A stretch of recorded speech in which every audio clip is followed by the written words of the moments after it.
Hello my lovelies, welcome to my channel. My name is Sally. I'm here to give you a little bit of a snippet of some true crime, conspiracy theories or urban legends. If you're new here, welcome, pull up a chair, get involved, hit the subscribe button, like my video, comment, whatever. And if you're coming back after last week, hello again.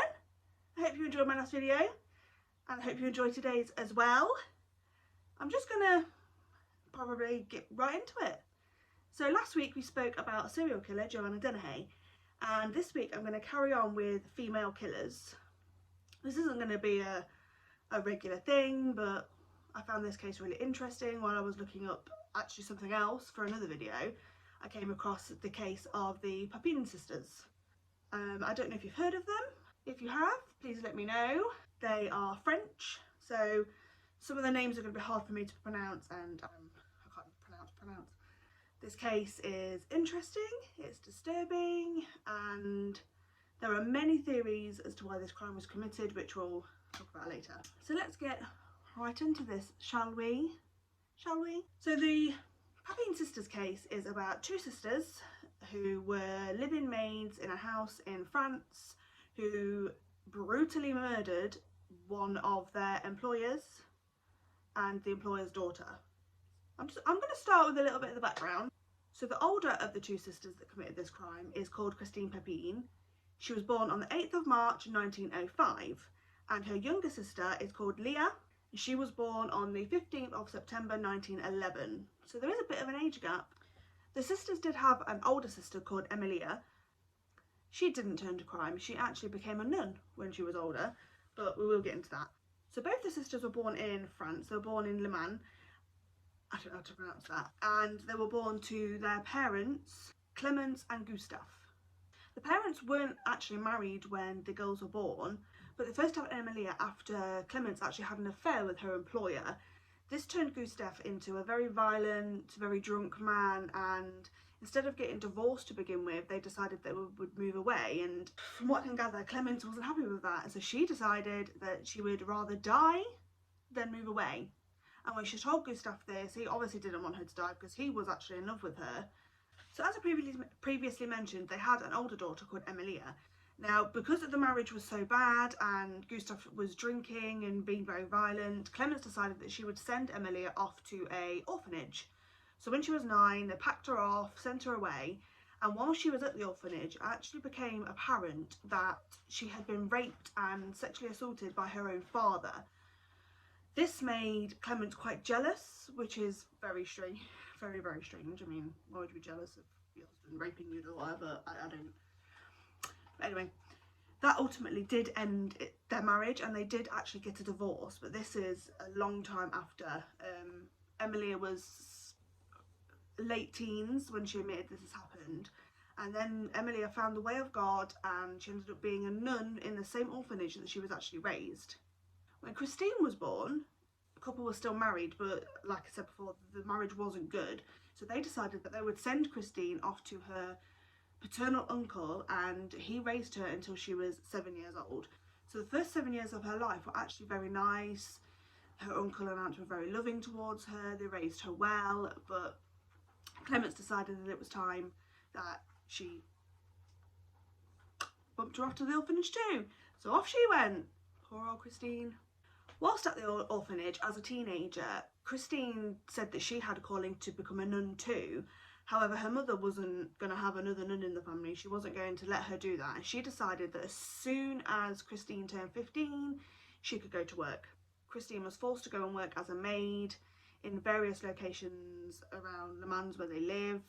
She was a hard worker. She was very defiant towards her bosses, which isn't great. When Leah was born a few years later, she was also sent to live with the uncle and aunt, but she actually stayed there until her uncle passed away. It's rumoured that he passed away by suicide, others say it's heart attack. I don't think we'll ever know, but as soon as he died, the aunt decided that she couldn't handle having a child on her own, so Leah was also sent to the same orphanage. And it was like an orphanage, but it was also a boarding school. It was run by the Catholic Church. And from what I can gather, the orphanage itself wasn't actually that bad. The girls actually seemed to enjoy themselves.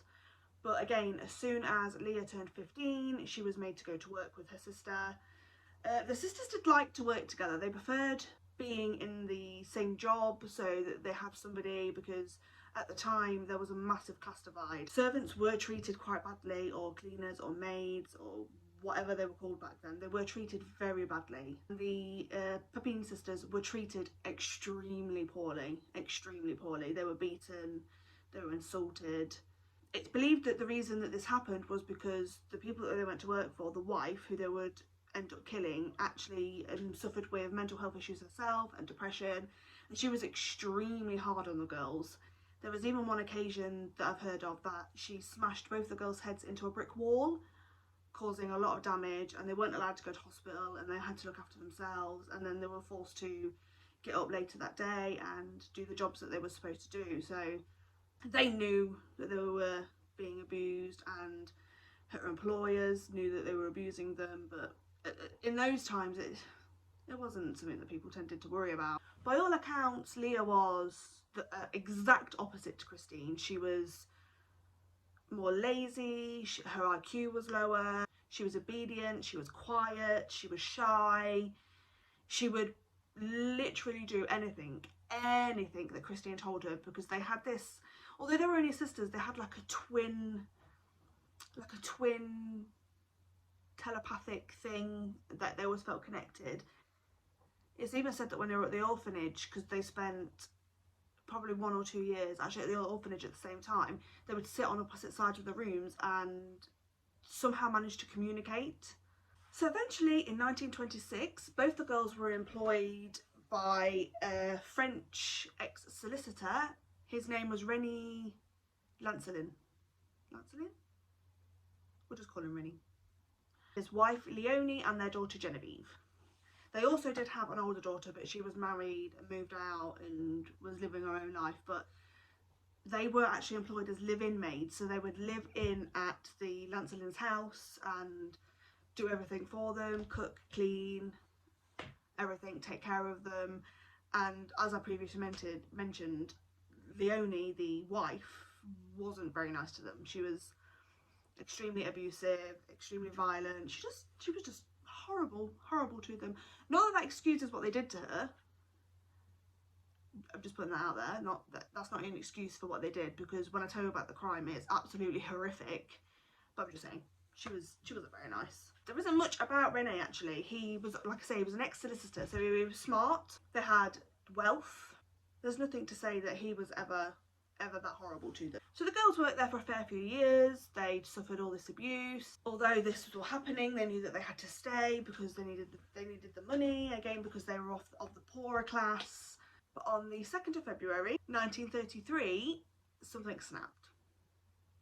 Something snapped in those girls' heads, and they were loco, and they were aggressive, and they just weren't having it anymore, okay? On that day, Mr. Lancelin was out. He had plans to meet his wife and daughter Genevieve at a family's house for a dinner party later in that evening. Mrs. Lancelin and her daughter Genevieve had been out most of the morning shopping, spending their wealths of money, and they came home. Upon returning home, they noticed that the power was out of the house, and they were obviously very confused, and they called the two sisters down and asked them what happened. And Christine explained to them that she'd plugged a faulty iron in upstairs to iron their master's shirts, and the power had cut out. So they'd been without power all day. This did not please Leonie. Leonie was very angry. She got very irate. She started shouting at them both. She started lunging towards them to attack. Genevieve was also getting quite upset, but she could have been getting upset because her mum was upset, or she could have been upset about the situation. We don't know. Something in Christine's head just exploded. She had had enough. She couldn't do this anymore. So because Genevieve was closer to her, she launched onto Genevieve and started attacking her very aggressively, very brutally, and even to the point that she gouged Genevieve's eyes out. Later, one of the eyes would be found under her dead body, and the other eye was actually found on the stairs. I don't understand what goes through somebody's head that makes them think, oh, I know, I'll gouge their eyes out. Is that not weird? I feel like that's like too much. Upon hearing all the commotion, Leah joined in on the attack. She attacked Leonie. She had her on the ground, and it's rumoured that she was being egged on by Christine. Now, at some point during the attack, Christine went downstairs into the kitchen. She collected a knife and a big hammer, came back upstairs and bashed in both of their heads. Also, at some point, either Leah or Christine also gouged the eyes out of Leonie as well.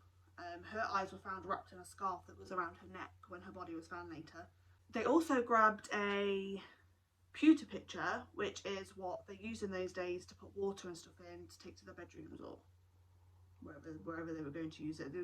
In some houses, it was even used to fill up baths and things. So it was a big steel drinking thing, and they also used that to bash in their heads. So it was basically anything they could get their hands of that was around at the time, they used to beat these two women until they were dead. So some time passed, and Mr. Lancelin returned home. Upon his arrival, he realised that all the lights were off, there wasn't a single light on, so he thought, well, maybe his wife and his daughter had already left and gone to the friend's house for the dinner party. So he didn't actually step in the house. Once he got to the friend's house, he realised that his wife and daughter weren't there, and this began concerning to him, because he would have thought they were either at the friend's house or they were going to be at home. But with all the lights being off, he didn't know where his family were. So he collected up his son-in-law, and they both headed back to the house to see if they could find his wife and his daughter. Upon arrival to the house, they actually noticed that there was one light in the house. And I'm sure it was candlelight in the house, and it was only coming from the sister's bedroom. This obviously confused Mr. Lancelin, and he tried to get in the house, but the doors were bolted from the inside. He tried and he tried and he tried, and he couldn't get in. So in the end, he decided that him and his son-in-law would go to the police station and see if the police could come and do like a welfare check to break into the house. This all happened between 6:30 and 7 at night, and it was cold and it was winter, so it was dark, it was eerie. When they arrived at the police station, the police questioned Mr. Lancelin about what had happened, and they were a bit worried about why it had taken him so long to get there. There isn't actually a time on when he arrives to the police station and reports the crime, but from what I've read and what I've seen, it took him a while to get from the house to the police station, when the police station was just down at the end of the street. So there's a bit of time missing that can't be accounted for, but we don't know what was happening there. The police thought that maybe there was an intruder in the house. The police took the crime very seriously, and they sent 3 policemen to the home address to try and gain entry. What they did is they went round the back of the house, and 2 officers climbed over the wall and went to the back door. Now, the back door was actually locked, but the lock on the back door was very, very weak, so it was very easy for them to just knock it in. They searched the house, they searched the downstairs of the house, and obviously couldn't find anything. The house was still in darkness, nothing seemed to have been taken or stolen. And then they made their way up onto the first floor landing, and when one of the officers got to the top of the stairs, he noticed something on the step, and he thought it was a ball or a coin or something circle shaped. But obviously once he shone his light on it, he realised it was a human eye. Could you imagine finding a human eye on the stairs? Oof. And then as the officer turned with his flashlight, he noticed the bodies of Leonie and Genevieve on the first floor landing. Genevieve was on her front, she was covered in stab wounds and her head was bashed in. Leonie was on her back, kind of laid sideways with her feet on the back of Genevieve, and her face was unrecognisable. They didn't even really know it was her until later. Her eyes were gouged out, she was covered in stab wounds, her head was bashed in. It was just horrific. There was blood absolutely everywhere. And the police actually then assumed that the sisters had probably met the same fate. They wanted to obviously check on their safety. You know, they wanted to to see where they were, so they continued to search the house. At this point, the 2 officers actually went back downstairs and they let in the 3rd officer. And while the 3rd officer came in the front door, Mr. Lansing and his son-in-law tried to get in, but he was immediately told that he could not gain entry to the home because his wife and daughter had been murdered. And they had to make sure that the trespasser wasn't in the house, and they had to check on the status of the sisters as well. Just thinking though, how awful is that to be told that? So the officers continued to search the house, and they went to the area in which the sister's bedroom was, and they tried to enter the sister's bedroom, but the door was locked from the inside.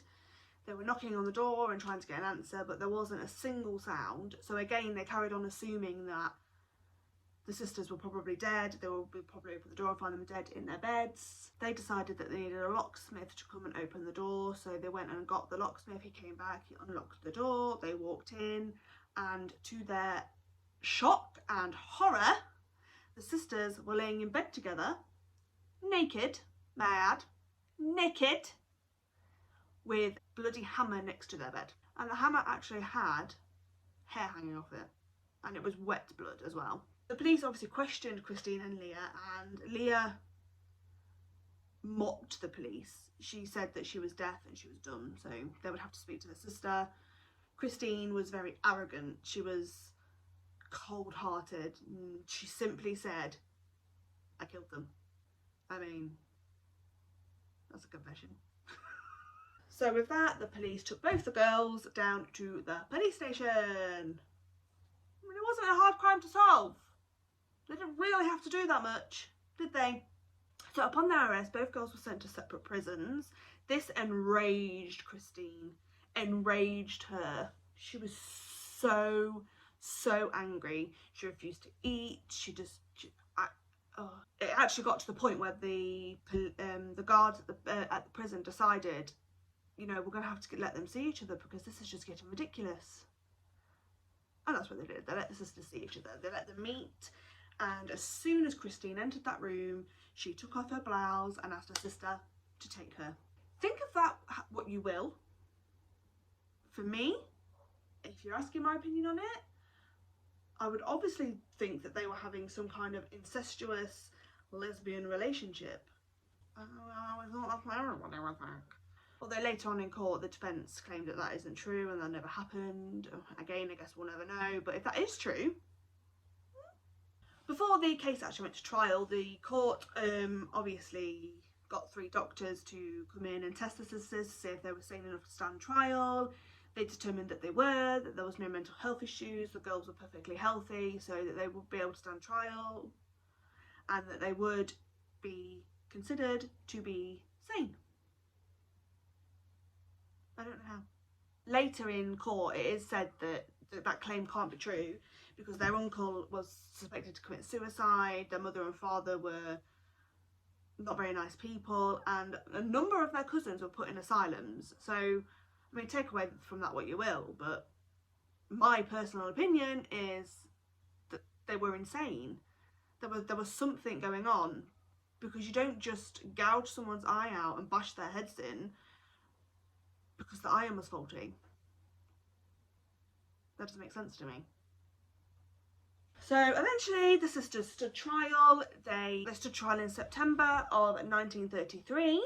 The trial lasted a few weeks. There was a lot of evidence. There was a lot of defence tactics used.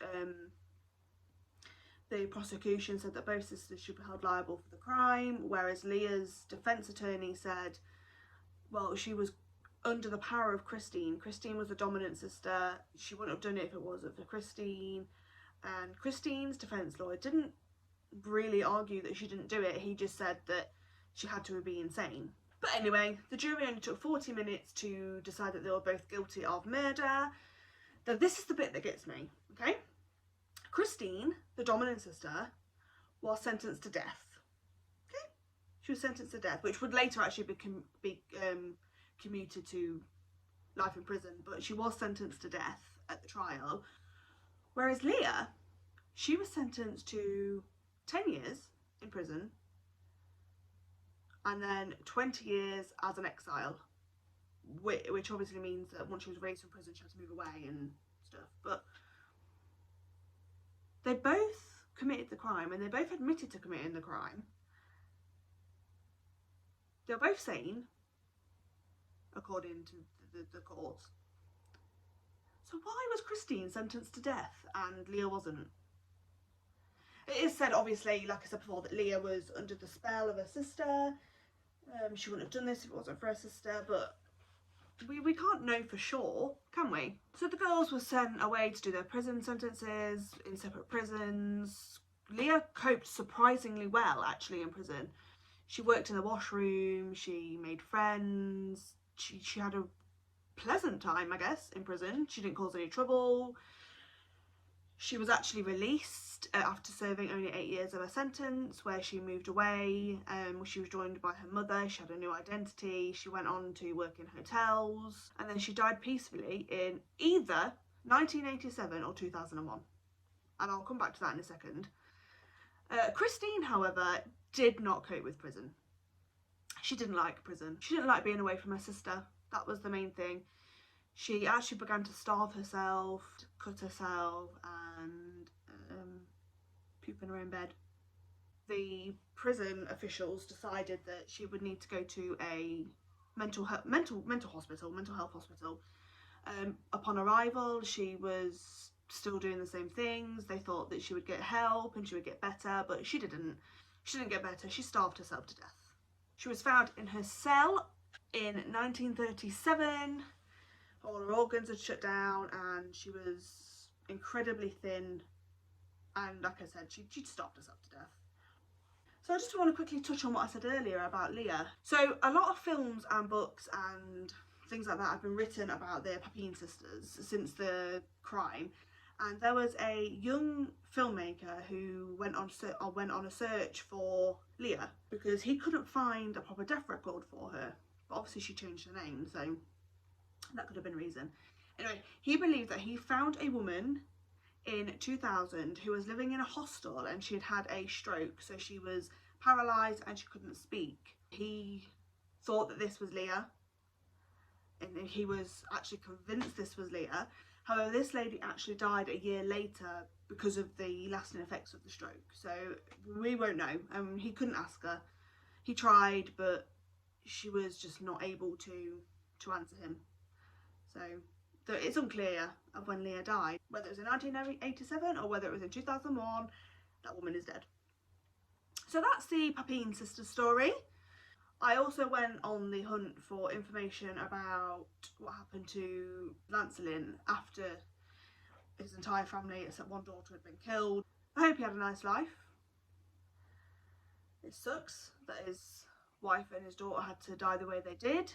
The things that have come out since the crime, though, have really interested me. There is lots of theories about why the sisters did what they did. One is obviously, were they actually mentally ill? Should they have been considered as being mentally ill? That was one. Another one was obviously the class divide. They were treated extremely poorly because of their class, and then one day they just said that they'd had enough, so they killed them. It's not actually uncommon in the 1900s. It's not uncommon at all that servants would actually kill their employers because they were treated so poorly. So this could be another case of that. But I think it's weird because of the way they were found and the fact that they were sisters and possibly lovers, and they had quite a bad childhood. I think that is a prime example of a killer.